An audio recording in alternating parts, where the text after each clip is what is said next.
Déjame que responda, lector, a tus preguntas, mirándote a los ojos, con amistad fingida. Eso no, vida mía. Porque esto es la poesía. Eso no voy a dártelo, yo que te lo doy todo. Los abismos sin vértigo, la luz sin quemaduras, la pasión que es un tigre que salta, un aro en llamas. Pedir a nuestra vida algo más que la vida.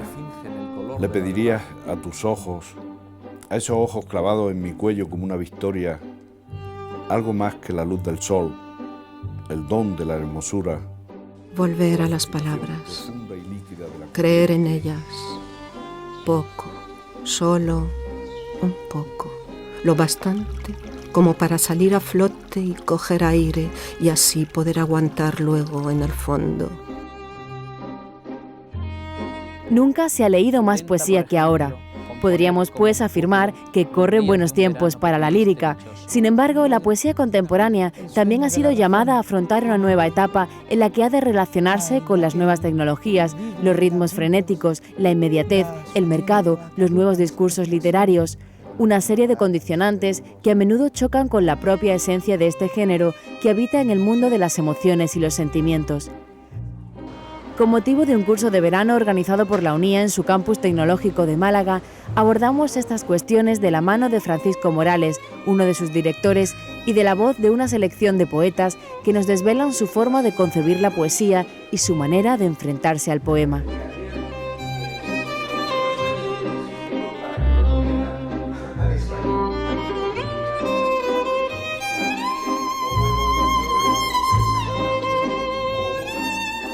La labor del poeta, como la labor de cualquier artista, tiene mucho que ver con la mirada. Aprender a mirar en medio de la rutina. Buscar esos detalles que pueden convertirse en metáforas para simbolizar un momento de la historia, un momento de la vida, una manera de entender la realidad. La gran literatura siempre ha encontrado sus metáforas en lo cotidiano, ¿no? Cuando Garcilaso de la Vega ponía a sus personajes a caballo viajando por Europa, es que en el siglo XVI se viajaba a caballo. De manera que cuando yo utilizo el viaje a la oficina como metáfora, o paro un taxi, me subo en él y viajo en un taxi, estoy haciendo lo mismo que hacían Garcilaso o Jorge Manrique cuando hablaban de sus medios de transporte o hablaban de su trabajo. Eso siempre ha sido así. Los lectores hoy día, sobre todo, son lectores que buscan textos que no sean muy complicados, que se puedan leer rápidamente, por eso de ahí el triunfo de la poesía y del microrrelato, ¿no? Antes nosotros como escritores teníamos a un lector, a 10, a 20 lectores que leían en un papel, ¿no? Una serie de ideas, de conceptos, etc.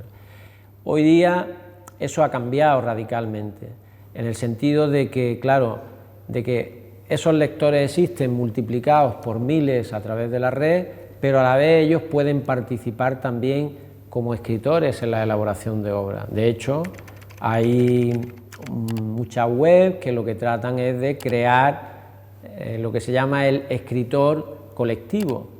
O sea, no hay un solo escritor, sino que la obra se va elaborando colectivamente a través de distintas personas que intervienen a través de los hipervínculos, del hipertexto, y van elaborando una obra colectiva. Eso antes era imposible. Yo, por ejemplo, soy mucho de trabajar, tener como punto de partida de un poema o lo que sea, tener como punto de partida siempre un ritmo o una imagen. Y entonces esa imagen pues va ahí, digamos, como funcionando como, casi como germen, ¿verdad? Va germinando y va uniendo a ella y cogiendo de aquí a allá hasta que va tomando un cuerpo y nace la arquitectura del poema. O sea, es una construcción, un poema es una construcción. En rigor, la poesía es un arte verbal, es un arte de la palabra. Ahí estriba en parte, por una parte su aparente sencillez y por otra parte su aparente, no su aparente, sino su gran complicación. El hecho de que la poesía tenga como materia el lenguaje es lo que lo hace muy difícil, porque el lenguaje es un bien compartido por todos, y ese bien compartido por todos ha de elaborarse mucho para que se sienta como de una forma especial, como escapándose del propio lenguaje.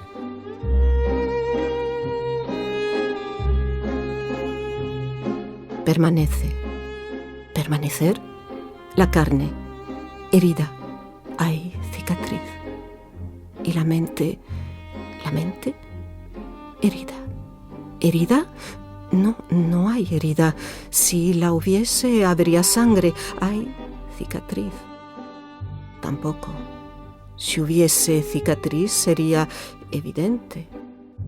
No siempre se ven, dicen. Ciertas palabras se utilizan en vez de otras, dicen, cuando no hay palabras suficientes. El poema para mí es lúdico. Siempre lo ha sido, ¿no? Es también, bueno, pues es otro tipo de placer, es el placer de una organización con el lenguaje que vas buscando, con su sonoridad, con su ritmo, digamos, ¿no? Es jugar con el lenguaje.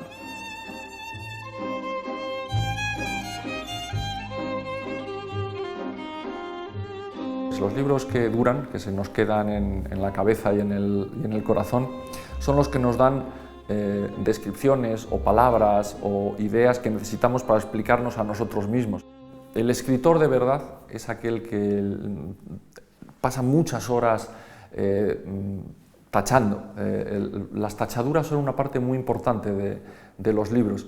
Aquel que no se deja guiar por intuiciones, ni se deja guiar por la inspiración, si es que tal cosa existe, ni se deja guiar por arrebatos emocionales, sino que reelabora, piensa, discute con el poema, elige una palabra mejor que otras, pero luego la quita y vuelve a poner la anterior. Ese trabajo de taller yo creo que es el que hace que después los poemas funcionen o no funcionen, lo mismo que es el que hace en otros oficios que las mesas no cogen o que los motores arranquen, ¿verdad?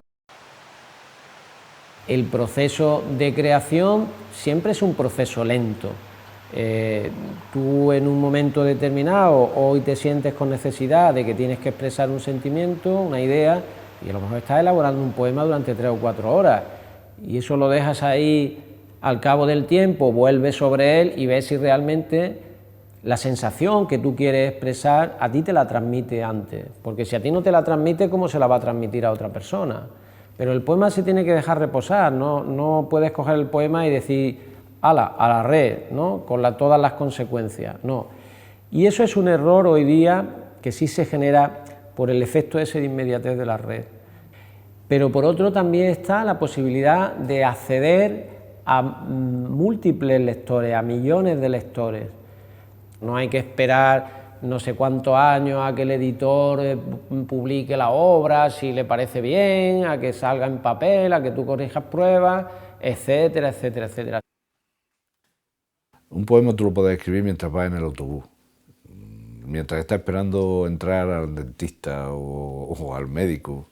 Esos ratos muertos de la vida cotidiana, el poeta los puede aprovechar. Lo que pasa es que de pronto la poesía es muy rara porque aparece un día y lo tienes que dejar todo. Es decir, está el poema y es como si te pidiera salir, ¿no? La poesía en sí yo creo que lo que tiene que cambiar es interiormente. O sea, ayudar a cambiar a los individuos en su interior. Porque es una cosa íntima. Es algo que pertenece a la esfera de lo privado del individuo. Yo creo que una de las cosas que ha hecho avanzar la poesía es el sentido del ridículo. Ahora yo soy perfectamente consciente que el mejor poema del mejor de los poetas crea menos corriente de opinión que un telediario bien manipulado por el gobierno, ¿no? Eso lo tengo claro y entonces por eso no escribo poemas como desde un púlpito diciéndole a la gente lo que tiene que hacer, porque ya sé que ahí llevo las de perder. Ahora, también sé que la poesía puede influir en la realidad. ¿Por qué? Porque ha influido en esa parte de la realidad que soy yo. Con esto quiero decir que la poesía no establece un diálogo entre un autor y un gran espacio público, pero sí establece diálogos de conciencia a conciencia. La poesía es una forma de vivir, porque también escribir es una forma de vivir, y los que queremos llevar la vida a la poesía, después intentamos llevar la poesía a la vida, ¿no? Creo que uno de los derechos humanos fundamentales es el derecho a la belleza. porque la belleza es conocimiento y es libertad.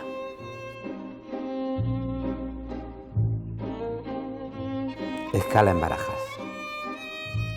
Personajes extraños, ancianos con maletas y mucha dignidad, jóvenes que aprendieron la impertinencia de la seducción en modas y países diferentes, ejecutivos de provincias, fauna descalza y sin pudor, que duerme en los sillones del aeropuerto. Junto a los ventanales, las nubes y la pista de aterrizaje vierten un veneno romántico en la modernidad y cada cual espera su salida. Alegrías, nostalgias, inquietudes, un cansancio del mundo.